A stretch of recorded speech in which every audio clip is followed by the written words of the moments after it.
the allegations that we have obliterated their program just don't seem to stand up to reason. I just do not think the president was telling the truth when he said this program was obliterated. There's certainly damage done to the program, but there is the significant there's still significant remaining capability. I walk away from that briefing still under the belief that we have not obliterated the program. The president was deliberately misleading the public. That was Senator Chris Murphy, who serves on the Foreign Relations Committee, who came out of this this meeting with the Trump administration that was supposed to clear all this up, and clearly has just generated more questions than it answered. And many of the questions it's generated is, why has Donald Trump, from the immediate aftermath of the attack, been lying about the results of it?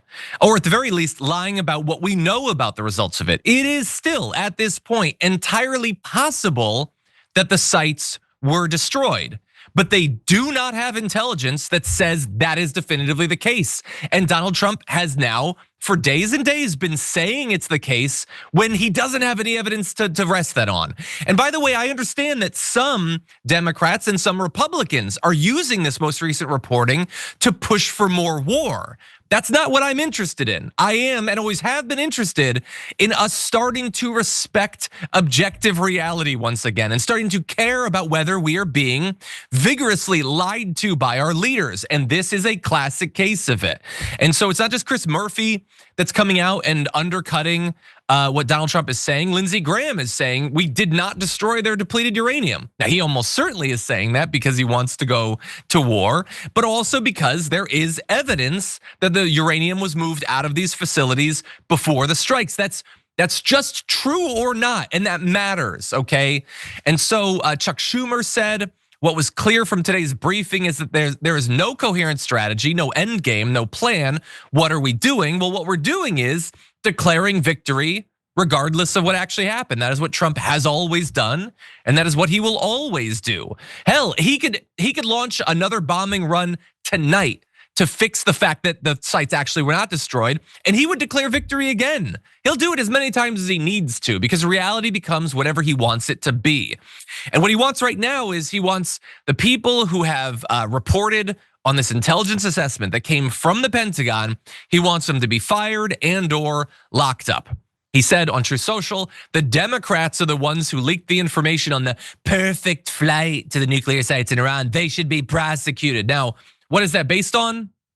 We have no idea at this point. Is it possible that the Democrats are the ones that leaked it? Yes, it's possible. I think it's unlikely, because the Democrats from the beginning of this war have been iced out. They haven't been involved in the briefing, so I don't know where they would have gotten the information. But now Donald Trump, who has spent the last 48 hours calling for people like Caitlin Collins and Natasha Bertrand to be fired for reporting and asking questions, now we're saying these Democrats should be locked up, apparently for leaking something that Trump maintains doesn't exist. So I'm not sure exactly what law they would have broken, but he wants it both ways. And Mike Johnson is implying once again that it could, he's not saying it's the Democrats, but he says there was a leak and we're trying to get to the bottom of that. It's dangerous and ridiculous that happened. We're gonna solve that problem. And Trump is not done, by the way, with the media side of this. He's now saying that he might sue the New York Times for unpatriotic reporting. That is how he termed it.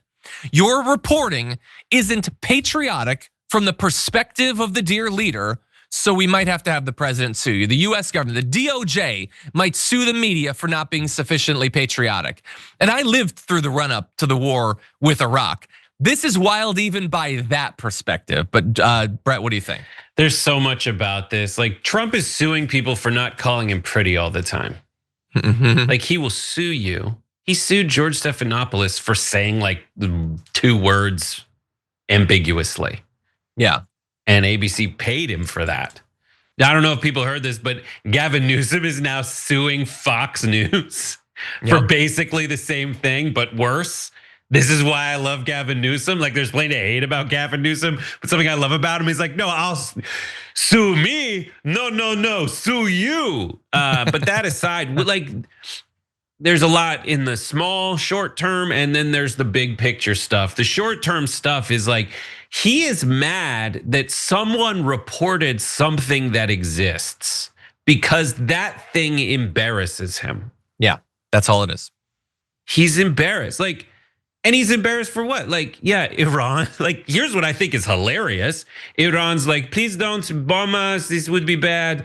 And then they're like, oh, we're not prepared. But in the meantime, they're just filling the entrance of the bunkers with concrete so that they just, worst case scenario, have to like clean up the broken concrete and everything else is fine. That sounds very reasonable and normal. And Trump himself at one point said, let's wait, where we still have preliminary reports coming back. We want to hear more. But what he's not telling you is he only wants to hear the full report if it is good for him.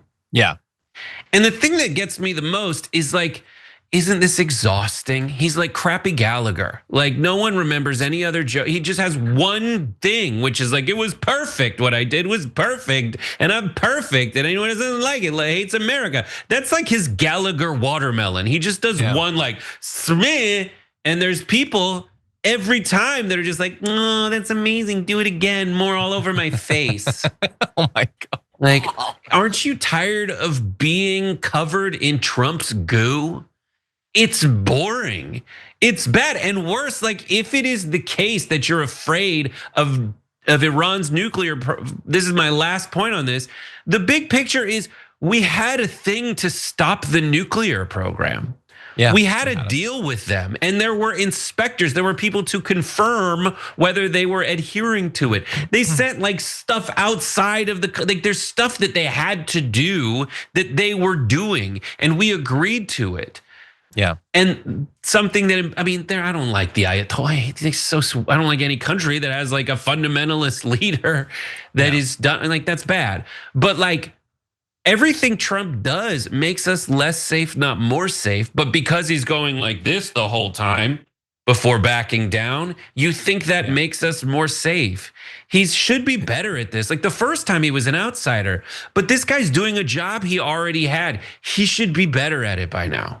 He should. And I will remind everyone, as we always will, we would not be in this situation if Donald Trump, again, because of how small and how broken he is, hadn't taken us out of Obama's nuclear deal with Iran. He set up this situation that he is now flailing to try to get a grasp on.